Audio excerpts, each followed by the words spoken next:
नमस्कार, prime news का digital platform देख रहे हैं आप और मैं हूं आपके साथ प्रीति राय।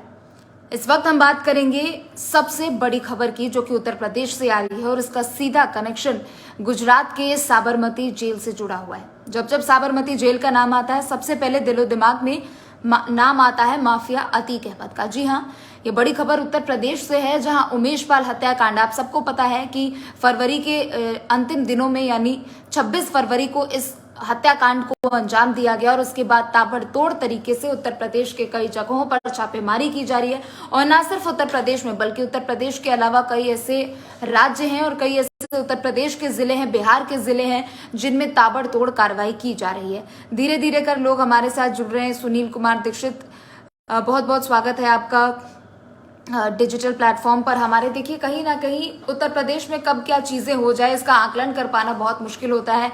और जब भी कानून व्यवस्था की बात की जाती है तो उत्तर प्रदेश का कहीं ना कहीं योगी मॉडल का जिक्र जरूर किया जाता है और इन सब की चर्चा आए दिन होती रहती है। मासीर खान हमारे साथ जुड़ चुके हैं, आपका बहुत बहुत स्वागत है डिजिटल प्लेटफॉर्म पर। तो देखिए, इस वक्त हम बात कर रहे हैं अतीक अहमद की। अतीक अहमद जो फिलहाल वर्तमान में गुजरात के साबरमती जेल में बंद है। जी हाँ, उमेश पाल हत्याकांड को लेकर, जो कि 26 फरवरी को उमेश पाल हत्याकांड को अंजाम दिया गया था, 2007 का ये पूरा मामला है। 2007 में माफिया अतीक अहमद के गुर्गों द्वारा और साथ ही कई लोगों द्वारा, जो कि अतीक अहमद ने अपने इतने बड़े साम्राज्य को बना रखा है, कई ऐसे गुर्गे उसके अंदर शामिल है, कई ऐसे गुर्गे उसके अंदर रह के काम करते और कई ऐसे हत्याकांड और इस तरीके की अपहरण को अंजाम भी दिया करते। तो 2007 का ये पूरा मामला है। उमेश पाल को लेकर एक जमीन था जिस पर कब्जा करने की तैयारी की जा रही थी। हालांकि अवैध तरीके से उस पर कब्जा करने की तैयारी की जा रही थी, जिसमें उमेश पाल उस जमीन के मालिक हुआ करते थे और उमेश पाल को डराया धमकाया गया था। उमेश पाल की हत्या कर दी जाती है 26 फरवरी को। हालांकि उनका पहले अपहरण भी किया गया था 2007 में, जिसके बाद वे छूट गए थे और इस पूरे मामले में अब कार्रवाई चल रही थी। 26 फरवरी जो कि कोर्ट की तरफ से एक डेट निर्धारित की गई थी, जिसके बाद वहां उन्हें गवाही देने के लिए जाना था। इस पूरे मामले में अतीक के कुछ गुर्गे आते हैं और प्रयागराज में दिन दहाड़े इस हत्याकांड को अंजाम दे दिया जाता है। पुलिस प्रशासन को ताक पर रखकर इस हत्याकांड को अंजाम दिया जाता है, जिसके बाद उत्तर प्रदेश की पुलिस प्रशासन पर कई सवाल खड़े होते हैं कि जिसका योगी मॉडल, जीरो टॉलरेंस की नीति और उत्तर प्रदेश की कानून व्यवस्था की बात देश में हर तरफ गूंज रही है। आखिर प्रयागराज में ऐसे दिन दहाड़े कैसे घटना हो सकती है, हत्याकांड कैसे हो सकता है? आपको बता दें, इस पूरे हत्याकांड में ना सिर्फ उमेश पाल की हत्या हुई, बल्कि 2 गनर की भी हत्या हुई।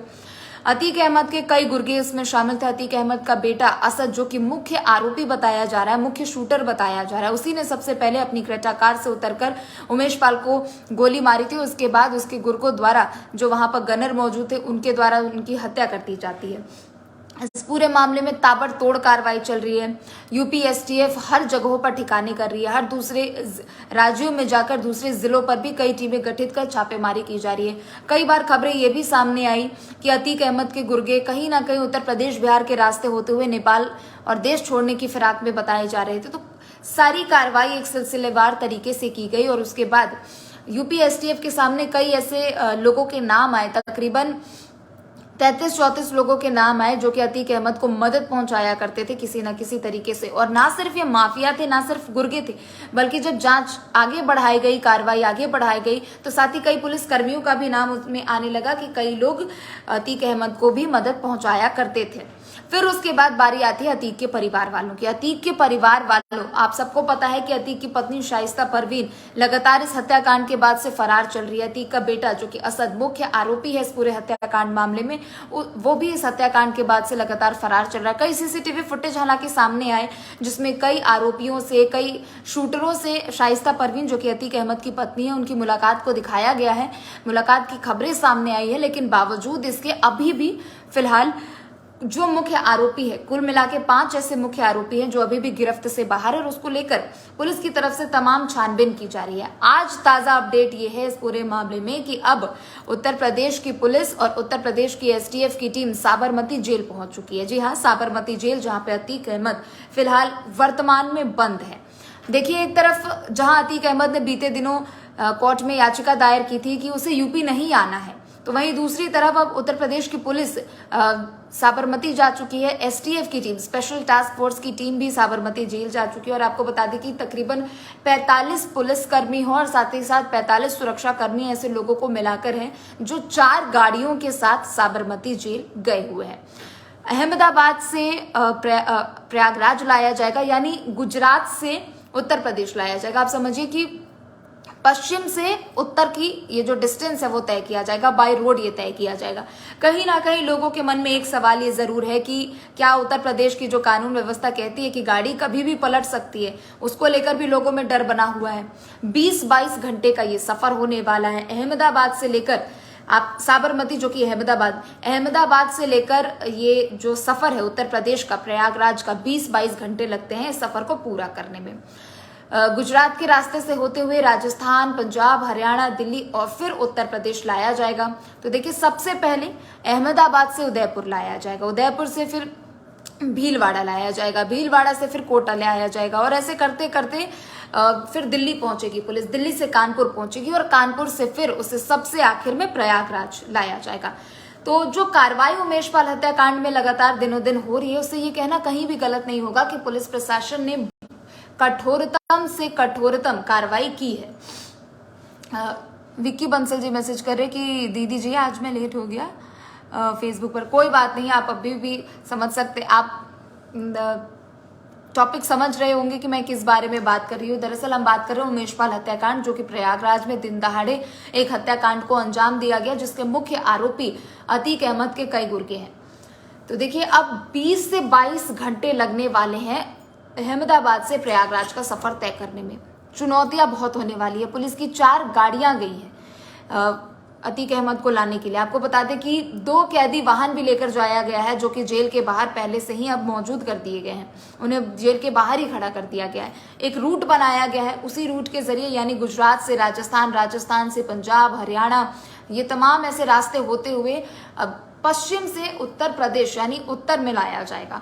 तो एक बड़ा सफर है और इसी के तहत लोगों को निगरानी रखने की भी बहुत ज्यादा जरूरी है। गनमैन भी वहां पर मौजूद है जेल के बाहर। और साथ ही खबर यह भी आ रही है कि देर शाम अतीक अहमद को साबरमती से वहां से लेकर लोग निकलेंगे। 4 गाड़ियां हैं, 2 उनमें वाहन गाड़ियां हैं, 35 सुरक्षा कर्मी है। आप समझिए कि अतीक अहमद, जो कि साबरमती के जेल में पिछले कई सालों से बंद है, तकरीबन उस पर 100 से ज्यादा ऐसे मामले दर्ज है। और ना सिर्फ अतीक अहमद, बल्कि अतीक अहमद का जो साम्राज्य है ना सिर्फ उसके गुर्गों तक ही सीमित है, बल्कि अतीक अहमद के कई ऐसे करीबी हैं जिन पर लगातार गाज गिर रही है और शिकंजा कसने की पुलिस तैयारी कर रही है। अतीक अहमद की अगर हम पत्नी की बात करते हैं, शाइस्ता परवीन, जो कि लगातार इस हत्याकांड के बाद से फरार बताई जा रही है। दूसरी तरफ अतीक अहमद का छोटा भाई अशरफ, जो कि बरेली जिला जेल में बंद है, उसके तरफ से भी ये कहा गया था कि सारे जितने भी मेरे ऊपर मामले चल रहे हैं, कोर्ट में जो भी डेट निर्धारित किया जा रहा है सुनवाई करने के लिए, ये उसने गुहार लगाई है कि सभी मामलों की वीडियो कॉन्फ्रेंसिंग के जरिए सुनवाई की जाए। तो कहीं ना कहीं कानून व्यवस्था का डर सभी माफियाओं के अंदर व्याप्त हो चुका है। क्योंकि आप समझिए, अतीक अहमद जब खुद बीते कुछ दिनों पहले वह कह रहा था कि उसे उत्तर प्रदेश नहीं आना है, तो कहीं ना कहीं उसके मन में प्रशासन का खौफ है, प्रशासन का डर है। और जो लोग कहते हैं कि गाड़ी कभी भी पलट सकती है, कहीं ना कहीं उसे लेकर भी लोगों के मन में यह खौफ जरूर है। दूसरी बात यह हो गई कि अशरफ, जो कि अतीक अहमद का छोटा भाई है, अशरफ को भी अब प्रयागराज लाने की तैयारी की जा रही है। अशरफ की भी बीते दिनों कई एक वीडियो वायरल हुई थी, जेल में पान खाते हुए की वीडियो वायरल हुई थी। और साथ ही ये भी खबरें थी कि अशरफ, जो कि अतीक अहमद का छोटा भाई है, कई पुलिस कर्मियों द्वारा उसे मदद पहुंचाई जाती है। और साथ ही जो कई बातें होती है, जेल से बाहर जाती है और किसी भी वारदात को अंजाम देने की कोशिश की जाती है, कई पुलिस कर्मियों का उसमें हाथ था। तो अब अशरफ को भी बरेली से प्रयागराज लाया जाएगा। तो वहीं दूसरी तरफ अब अतीक अहमद को भी साबरमती यानी गुजरात से अब उत्तर प्रदेश लाया जाएगा। तो कहीं ना कहीं ये जो कार्रवाई का सिलसिला है वो बहुत ताबड़तोड़ तरीके से आगे बढ़ रहा है। और पुलिस और उत्तर प्रदेश की पुलिस प्रशासन, सरकार कहीं से भी इस पूरे मामले में लापरवाही बरतने की तैयारी में नहीं है। 20 से 22 घंटे का ये सफर होने वाला है। सबके मन में एक ही सवाल है कि क्या अतीक अहमद इतनी कड़ी सुरक्षा के बीच सही सलामत आ जाएगा।